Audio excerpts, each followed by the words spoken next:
Cham Talks, um podcast para ouvir ciência. Olá, bem-vindos à Cham Talks, um podcast para ouvir ciência. Sou Isabel Araújo Branco e estamos no Cham Centro de Humanidades para conversar com Mariana Menezes Munhoz sobre as mulheres de Lisboa nos séculos XVI e XVII. Mariana Menezes Munhoz é investigadora integrada do Cham e está a preparar o seu doutoramento sobre formas de representação jurídica feminina nos tribunais eclesiásticos em Lisboa no período moderno. Bem-vinda, Mariana, e obrigada por aceitares o nosso convite. Vais-nos ajudar a conhecer melhor a Lisboa dos séculos XVI e XVII. Olá, Isabel. Olá, Mariana.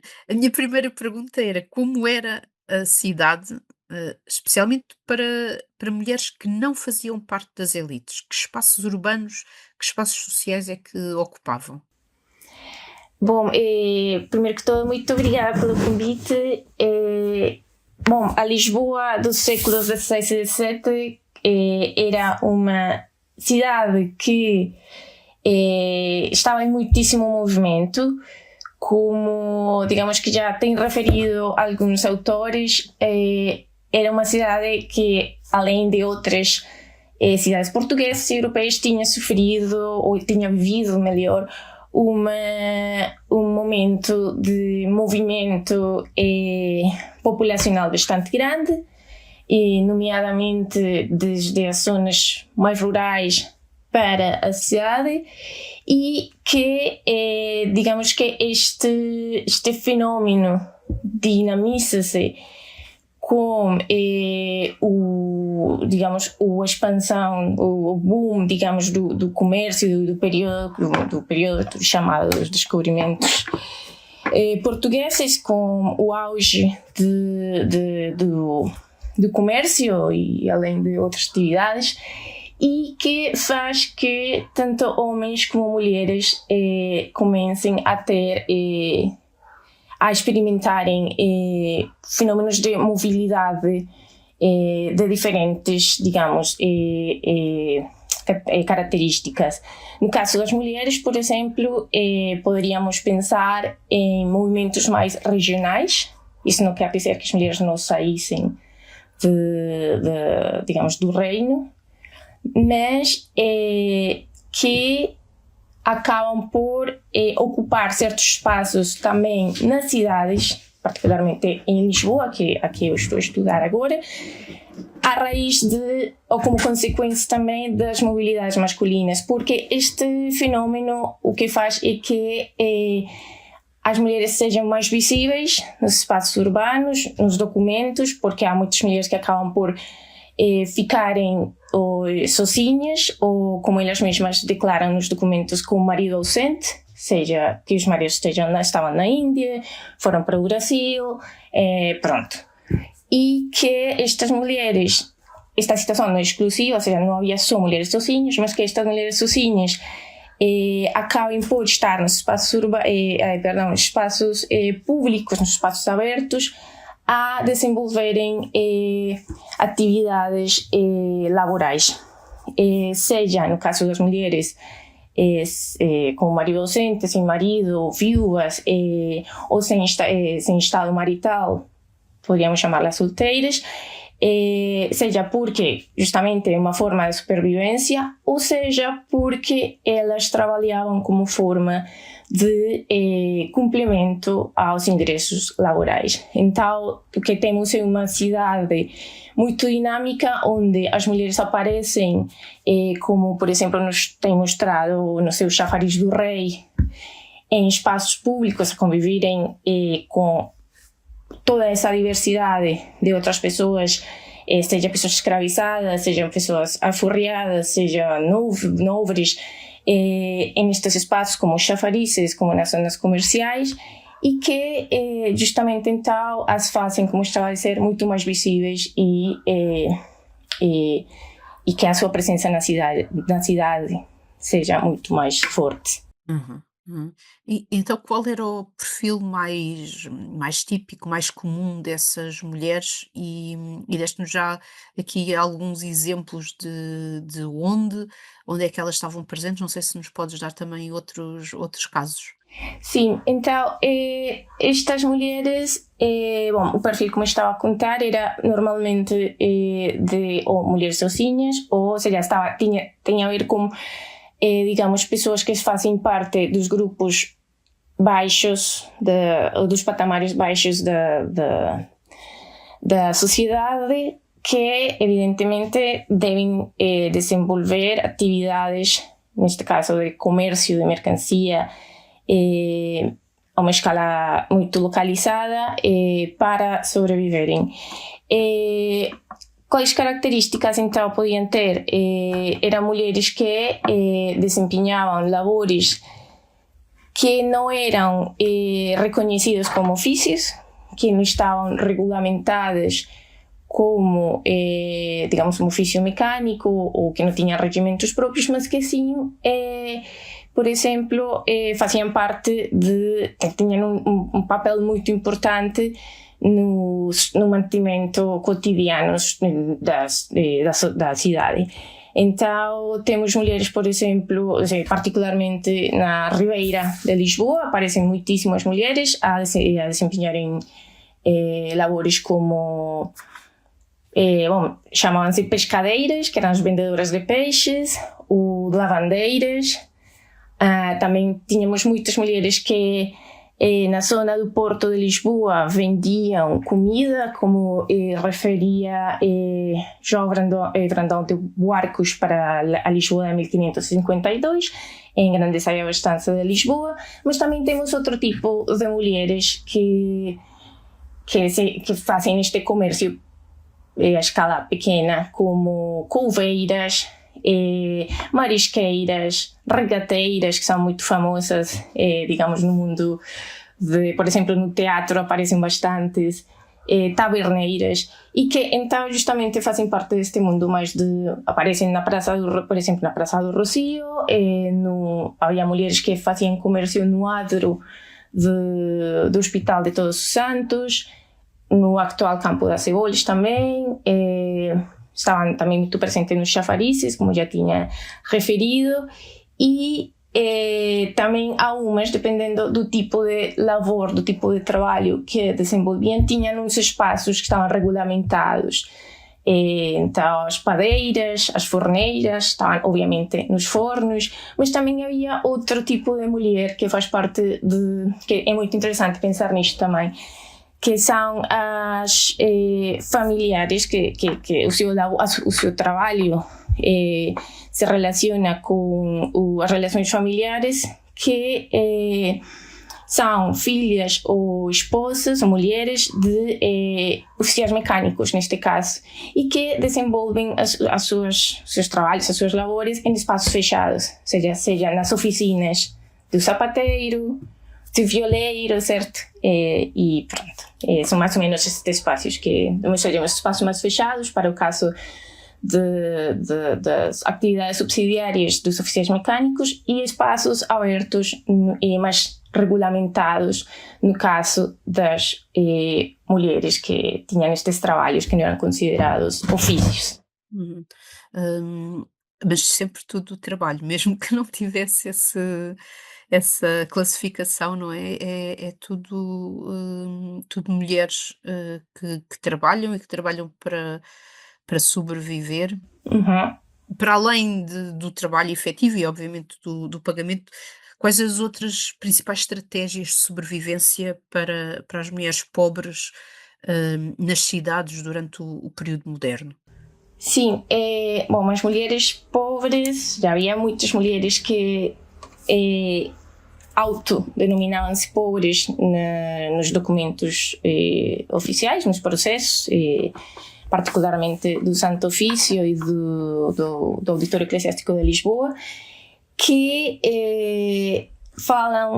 descrevem de que vivem, não é? Ou seja, conseguimos, digamos, reconstruir as suas estratégias de supervivência através destas narrativas que elas dão aos juízes, e elas, além de fazerem ou vários destes trabalhos, destas labores que estava a referir, havia muitos que diziam: eu sou lavandeira, mas depois limpo nesta casa, mas depois faço, ou seja, havia uma diversidade grandíssima pelo menos descrita por elas, mas também algumas falam de pedir dinheiro na rua, que sabemos que esta atividade devia ser desenvolvida por meio de um permisso, de uma licença, e que muito provavelmente nem todas a tinham, mas também havia outra estratégia que é o que estou a estudar agora, ou a que ajuda-me a mostrar todo este universo mais amplo do trabalho, e é como algumas mulheres usavam o seu conhecimento de religiosidade popular, de formas de sanação, de curandeiras, e até de práticas consideradas como bruxaria, feitiçaria ou superstição, para comercializá-las. Há mulheres que nos arquivos referem, e isto é através sabemos através dos processos inquisitoriais, que elas não eram bruxas, senão que usavam esse tipo de conhecimentos para ganharem dinheiro. Então, temos aqui uma forma ainda mais marginal, mais informal, de obter dinheiro. Há, inclusive, mulheres, não muitas, tenho alguns processos que dizem que não acreditam, também com forma de defesa, como estratégia também, não acreditam em nada do que fazem, mas que o fazem a enganar as pessoas, mas também porque são muito pobres e, digamos que a sua atividade principal, que é qualquer destas labores já mencionadas, não chegava para ter o seu sustento.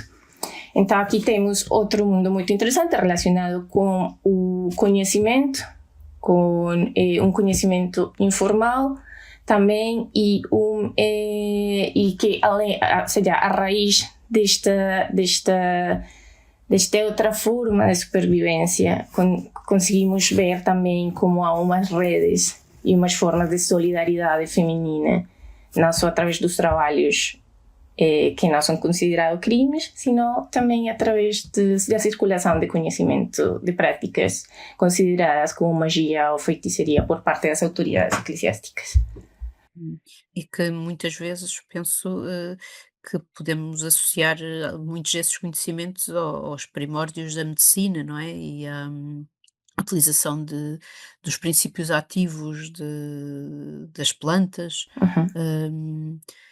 Como é que, nos casos dos processos da Inquisição, como é que os inquisidores recebiam essas justificações das mulheres, de que no fundo apenas estavam, claro que diziam isso para se defender, como tu dizias, mas que no fundo estavam apenas a aproveitar-se de quem acreditava nessas práticas. Eles aceitavam esse tipo de justificação por parte das mulheres? Digamos que é um universo um bocado complexo nesse sentido no mundo das crenças, porque o que acaba por acontecer nos casos de bruxaria e feitiçaria particularmente é que há um encontro, digamos, há um choque entre o que os inquisidores, os teólogos, os tratados dizem acerca destas práticas. Então tende a ser, por isso há uma obsessão nos processos inquisitoriais por perguntar pelo pacto diabólico, e o que as mulheres, ou o que os homens também, alguns os feiticeiros, mas como eu foco mais nas mulheres, então conheço um bocado mais, acabam por dizer que tem a ver mais com um universo, digamos, popular, ou de conhecimento, se queremos chamarlo assim, ancestral, como estavas a referir no caso da medicina. Mas também com outras práticas que são muito interessantes, que são que há muitas mulheres envolvidas aí, que é a comercialização de feitiços, fervedouros, objetos que têm a ver com magia amorosa e que têm a ver também com o que chamam os inquisidores torcer as vontades das pessoas. Então não só então, digamos que estas práticas se usavam também como uma forma, digamos, de resolução de conflitos, porque não era só alguém que queria que outra pessoa amasse, sino também pessoas que tinham inimigos queriam proteger-se destes inimigos ou que queriam que o inimigo morresse, mas sem ter de fazê-lo diretamente. E então o que acaba por acontecer é mais como, seria no caso dos processos, é como as mulheres podem ou não convencerem ou argumentar melhor sobre a presença diabólica ou não nestas práticas. Porque o que acaba por acontecer é isso, os inquisidores estão totalmente obcecados com o demónio, a presença do demónio, e também porque tem a ver com toda uma retórica dos tratados de demonologia, onde diz que, claro, a mulher, ao ter a natureza que tem, não poderiam fazer este tipo de coisas sozinhas, sino que precisavam de um ente, de um ser mais poderoso que desse este tipo de capacidades, que era justamente o demônio. As mulheres, o que eu estou a ver é que elas usam muito o seu lugar na sociedade, ou seja, nem todas, mas muitas das que estou a trabalhar fazem isto, e é que dizem, ok, eu sou uma mulher, sou pobre, sou miserável, eu faço isto para sobreviver. Inclusive há uma que chama-se Veritas, portuguesa, casada com um soldado espanhol, que conta que ela usa a bruxaria para complementar a sua parte econômica, porque ela envia dinheiro ao seu marido para que o seu marido a tratasse bem. Ou seja, isso refere a uma dinâmica também de género, onde o marido, os maus tratos normalmente referem à violência dentro do matrimônio, e então isto ajuda de alguma maneira a compreender o uso. De todas maneiras, muitas destas mulheres acabam por ter ser acusadas de bruxaria.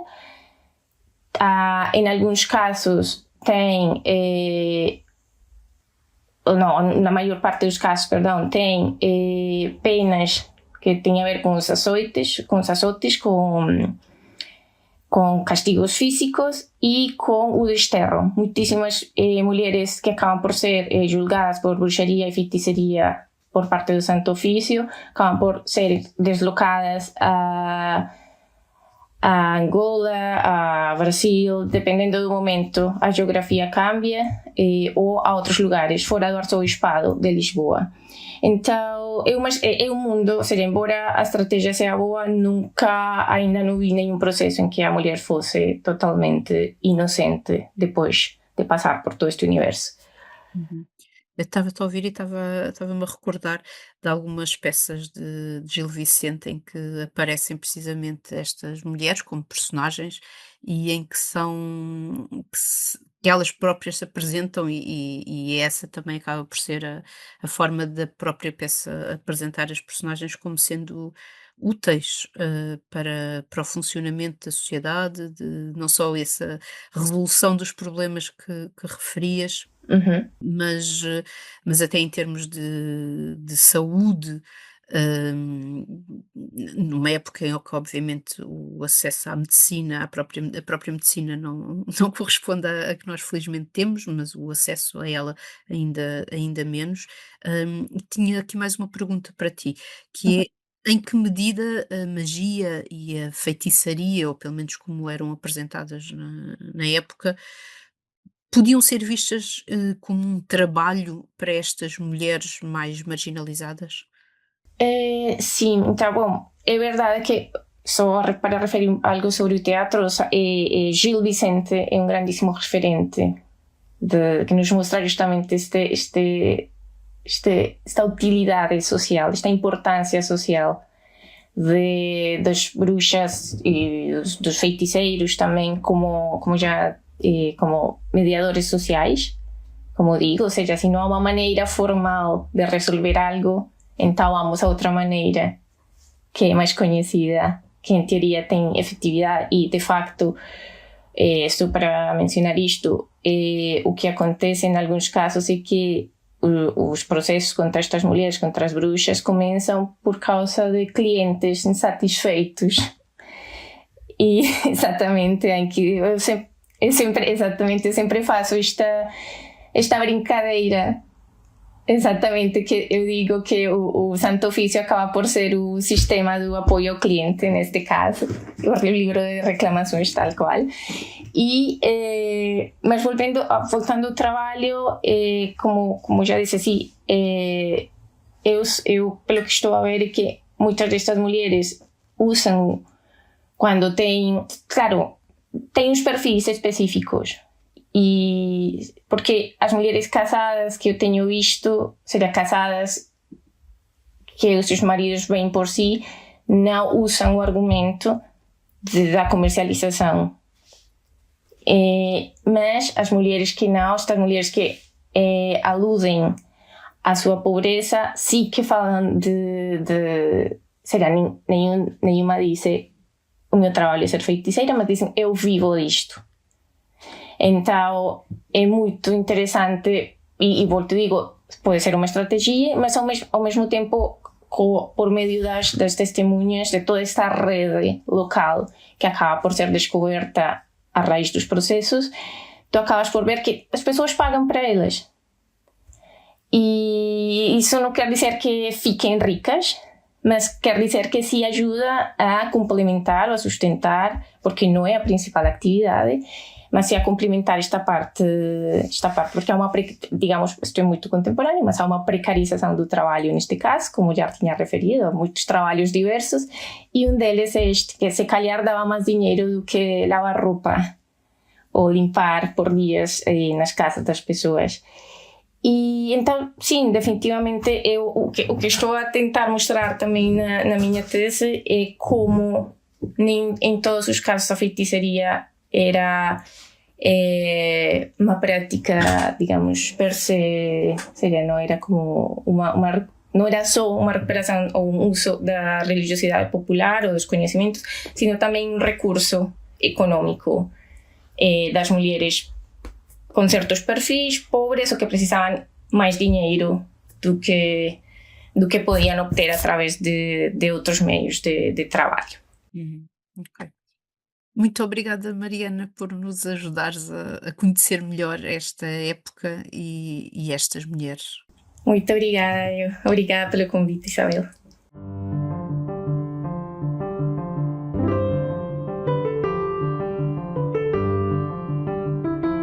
Obrigada também a quem nos ouve. Por favor, ative a notificação para seguir o nosso podcast, classifique com 5 estrelas e deixe os seus comentários.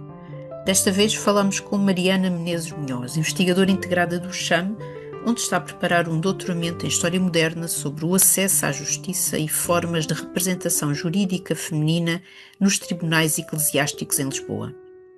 Bolseira da FCT, Mariana Menezes Munhoz integra o projeto Resistance, Rebelião e Resistência nos Impérios Ibéricos, e o projeto EDGES, introduzindo conhecimentos indígenas nas universidades. O seu trabalho centra-se em discursos, representações e comportamentos morais e jurídicos cotidianos de pessoas não pertencentes às elites, estudando, como perspectiva de género, processos da Inquisição na Península Ibérica e em contextos coloniais durante os séculos XVI e XVII. Em breve, regressamos com mais conversas sobre ciência. Até lá. Cham Talks, um podcast para ouvir ciência.